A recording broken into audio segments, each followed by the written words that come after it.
क्योंकि कामात् क्रोधो विजायते। काम ही नहीं रहा तो क्रोध कहां से आवेगा? क्रोध भी उनमें नहीं रहता।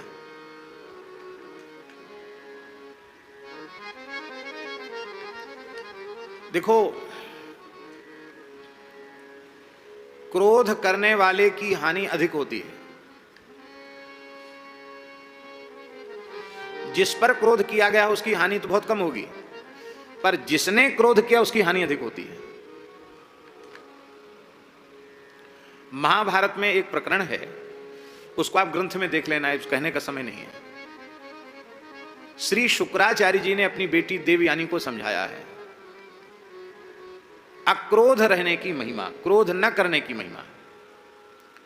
शुक्राचार्य जी महाराज कहते हैं, देख बेटी देवयानी, जो क्रोध करता है उसके पास किसी भी प्रकार की सुकृत रूपी संपत्ति शेष रहती ही नहीं है। हजारों वर्ष की कठोर तपस्या एक क्षण के क्रोध से नष्ट हो जाती है।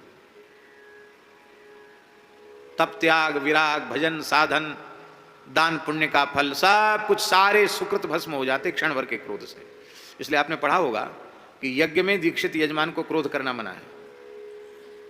यजमान क्रोध न करे, उसको कह दिया, आचार्य कह देता तुम इतने दिन क्रोध मत करना, चाहे जितना बड़ा नुकसान हो जाए क्रोध मत, नहीं तो इतना सब कर रहे हो सब बेकार हो जाएगा, धन भी व्यर्थ गया, समय भी व्यर्थ गया, हाथ क्या लगा।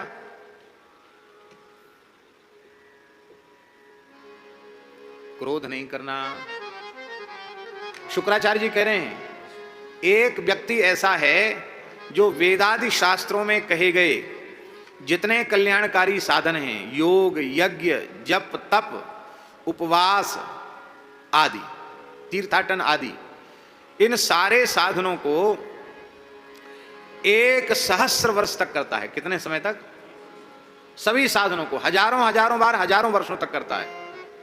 और एक व्यक्ति ऐसा है जो कभी क्रोध नहीं करता है। तो दोनों का पुण्य तराजू पर रखकर तोला गया तो शुक्राचार्य जी कह रहे हैं कि क्रोध न करने वाले का पुण्य अधिक होता है, क्रोध करने वाले का पुण्य नहीं होता है। क्रोध ही चांडाल है।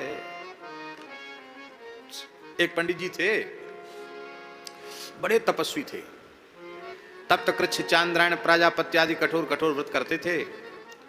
और जब देखो तब गंगा जी में खड़े होकर के त्रिकाल संध्या और जप करते थे, बहुत जप करते थे, पर क्रोध ही बहुत थे। जब देखो तब नाक पे गुस्सा धरा रहता था उनके। एक बार वो मध्याह्न संध्या करके बाहर निकल रहे थे, एक जमादारिन झाड़ू लगा रही थी माताजी, उसकी झाड़ू से एक कंकड़ी उछट के स्वाभाविक ब्राह्मण को छू गई। उसने कोई झाड़ू मारी हो या कंकड़ जानबूझ के उछाला हो, ऐसा कुछ नहीं था, स्वाभाविक झाड़ने में एक कंकड़ी उछट गई और ब्राह्मण को छू गई। वो गालियां बकने लग गया, नाराज हो गया, क्रोध करने लगा, अंधी है, देखता नहीं है, मुझे अशुद्ध कर दिया। उसने हाथ जोड़ के कहा, महाराज मैंने जान के नहीं किया, भूल में हो गया, गलती हो गई, आप क्षमा करें। आपको अशुद्धि की ज्यादा है तो गंगा जी बह रही है, फिर से गोता लगा लो, कोई खर्चा तो लगेगा नहीं उसमें। अच्छा उपदेश और ऊपर से देती है। और गालियां बकने लग गया। ज्यों ज्यों बेचारी मनावे त्यों तो वो नाराज हो। अब तो आई दौड़ के आके उसने जोर से हाथ पकड़ लिया। अब वो महाराज जी इतनी तगड़ी थी और ये तो बेचारे तप्त कृच्छ चांद्रायण करने वाले दुबले पतले ब्राह्मण, ये बैठे ना सामने, क्या नाम, इनके जैसे कहरे शरीर के थे, दुबले पतले ब्राह्मण थे। तो उनका हाथ उसने जोर से पकड़ लिया। पकड़ लिया तो और गुस्सा, बोले देखो ज्यादा गुस्सा मत करो, यहीं घसीटूंगी तो समझ लेना, हाँ ठंडे पड़ जाओ, अब मैं छोड़ूंगी नहीं तुमको। क्यों क्यों क्यों छोड़ूंगी? तुम्हारे पति हो, पति को मैं क्यों छोड़ूंगी? पति हो मैं नहीं छोड़ूंगी। अरे क्या बोलती है, मैं ब्राह्मण हूं, तू कौन है, हमको पति कैसे बता? अरे तुम्हारे पति हो। तमाम भीड़ इकट्ठी हो गई। लोगों ने कहा, अरे भाई हम जानते पंडित जी को बहुत अच्छे हैं, ये कैसे तेरे पति? बोले नहीं नहीं ये मेरा पति है। तुम लोग क्या जानो, मेरा पति है। झगड़ा इतना बढ़ गया कि राज दरबार में पहुंचे।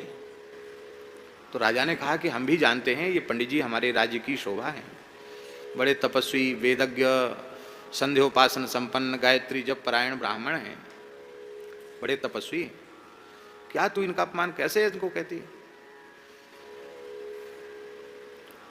ये तेरे पति कैसे हैं? तो उसने कहा, महाराज मैंने संतों से सत्संग में सुना है कि चांडाल कोई मनुष्य नहीं, क्रोध ही चांडाल है। और मुझे लोग चांडाली कहते हैं, तो चांडाली का पति कौन हो गए? तो मूर्तिमंत क्रोध है। इसलिए क्रोध करने वाला तो चांडाल होता है, वो चांडाल है तो मेरा पति है। राजा ने उसकी बुद्धिमानी का आदर किया। बिल्कुल ठीक कहती हो। कहा पंडित जी देखो, इसने क्षमा याचना कर ली थी तो आपको क्षमा कर देना चाहिए था, लेकिन आप क्रोध करते चले गए तो अब आपको इसी के घर में, हम फैसला सुनाएंगे तो इसी के घर में रहना पड़ेगा। इसलिए अब ठंडे पड़ जाओ। बोलो भक्तवत्सल भगवान। बोले ठंडे पड़ जाओ, नहीं ठंडे तो हम पड़ गए, अब गुस्सा नहीं करें।